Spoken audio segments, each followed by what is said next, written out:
Hi everyone, welcome to today's DIY Dog and Cat Treats program. So as you know, DIY stands for do it yourself. So today we're gonna look at all kinds of really simple ingredients to make really yummy treats for your loved ones that are furry or maybe hairless cats too. But anyways, so we have this really awesome recipe sheet online for you to access for free on our continued services page. It has 3 different recipes with all really basic, inexpensive ingredients. And we're actually using a toaster oven today. You can use a full-size conventional oven as well, but we're gonna make it super simplified by using a toaster oven, and we're gonna make small batches. So you're welcome to get this online. Today we are gonna do the peanut butter bar recipe together, but you're more than welcome to do both of these other 2 recipes as you like this holiday season. All right, are you ready to make one together? Cool. So for this recipe that we're gonna demo together, we're gonna do the peanut butter bars, and it only calls for 4 ingredients. We're gonna use whole wheat flour, baking powder, whole milk, and peanut butter.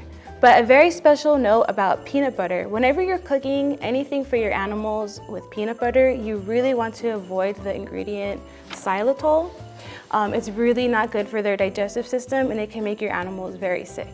Usually that ingredient is found in like low-fat versions of peanut butter, so always read the ingredients before you purchase any kind of peanut butter that you'll use for your furry loved ones. All right, so we're ready to go. Just 4 ingredients. All right, we're all set up to make our peanut butter bars. The first thing we're gonna do is, in one separate bowl, we're gonna combine 1 1/4 cup whole wheat flour with 1 teaspoon of baking powder. So we're gonna combine the dry ingredients together. You can use a whisk or a spoon.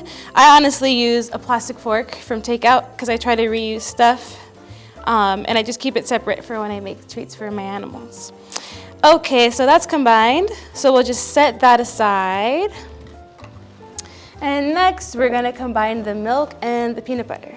So usually when you bake, it's a good idea to separate your liquids from your dry ingredients so that they combine really nicely. So I have a 1/2 cup of peanut butter that does not contain xylitol because we don't want to harm our pets because we love them so much. So I'm gonna put this peanut butter inside here, and I'm going to add 1/2 cup of whole milk. So you don't want any like low fat or reduced. And I'm just gonna take this milk right here, top it off a little more, and pour it in. And just like with the dry ingredients, we are going to combine the wet ingredients as well. So you can take a spoon. And it's kind of funny combining these 2 ingredients because the peanut butter is so solid and the milk is so liquid. But just give yourself a couple minutes and kind of work it slowly around. This is also a great way if you have little ones in your family. Combining these ingredients together and cooking with them is a really awesome way to build early literacy skills and motor skills. So it really can be an all ages activity for your family. And even, if you have your grandma or an elder in your family who would like to join too, it's really, truly all ages. So as you can see, it's combining pretty nicely. It's becoming a super, super creamy peanut butter. So it's gonna turn kind of like a really light, like tan color. And you wanna just stir it until, because it's smooth peanut butter, so you want to stir it until you have a pretty smooth consistency and get most of those lumps out. So you can see here, we just pretty much at this point have like a liquid peanut butter.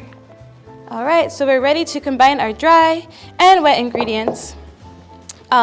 As you look at the recipe handout on our continued services page, you'll notice that there's a little tip and suggestion. These recipes, they tend to be on the dry and crumbly side. So the dough It might not roll out super easily, or if it's too crumbly, the recipe suggests you just add a little bit more milk, or in some cases water for some of the other recipes. So we're gonna go ahead and combine these together, and we should get a nice, dry, kind of crumbly dough that should be really fun to roll out. When we roll it out, you'll see there's a couple of different ways we can go about creating the shapes for our dog treats. One of them is to just cut lines into it using a knife or a pizza roller, and the other is to actually use cookie cutters. So we'll demonstrate both of those after this is done and rolled out onto our piece of foil or parchment paper. But for this demo, we're gonna be using foil. So as you can see, I still have quite a lot of dough left, but due to the size of our toaster oven, I just got some of the dough out, kind of like to make a ball or a dough ball about as big as I can imagine would be the size of the toaster oven. So we are going to, I'm actually gonna get my rolling pin and just kind of put a little bit of flour, coated in flour, and we're gonna roll this babe out. And you can see it's really crumbly actually, but you can use a rolling pin, but if it's too crumbly, you can actually just shape it down with your hands. Depending on your, the amount of time you have and your enjoyment, you could also just prompt yourself to put the dough back in the bowl and add more milk to it to make it a little more pliable to roll out. But I kind of really like this act of kind of mushing it down. So I'm just gonna flatten it out with my fingers. And again, if you have little ones in your family, this is a really great activity for them. It's kind of, similar to building fine motor skills and learning all kinds of cool stuff by working with Play-Doh. Except this is edible Play-Doh. And I have actually tried these treats myself after they've been baked, and they're pretty good. So you can eat them as well if you want to enjoy a snack with your doggy. Okay, so this looks pretty flat, and it looks like it's gonna get ready to go into the oven because you want it to be about 1/4 inch thick on the edge. Okay, so this looks pretty good to me. So I'm gonna go ahead and take a knife because I kind of want these to be little bite-sized treats because I have like little dogs. So I'm gonna take my knife here, and I'm gonna just put it down and back up. Not a full cut, but just I'm gonna make little serrations here. And I'm going to make them into little squares. And they're gonna come out kind of puffy and cute and looking quite delicious. But you know what? I have friends who have big doggies, so I'm gonna make a couple of big bars for them. And in this last spot, I kind of want to be festive, and I'm gonna use a cookie cutter. So I'm going to cut out a shape. It's like a candy cane shape. And I'm just gonna remove the extra dough. Put it back in the bowl so I can add it to my next batch. And these treats are ready to go inside the toaster oven and bake. So let's do it. So for the toaster oven, we're gonna set it to 350 degrees.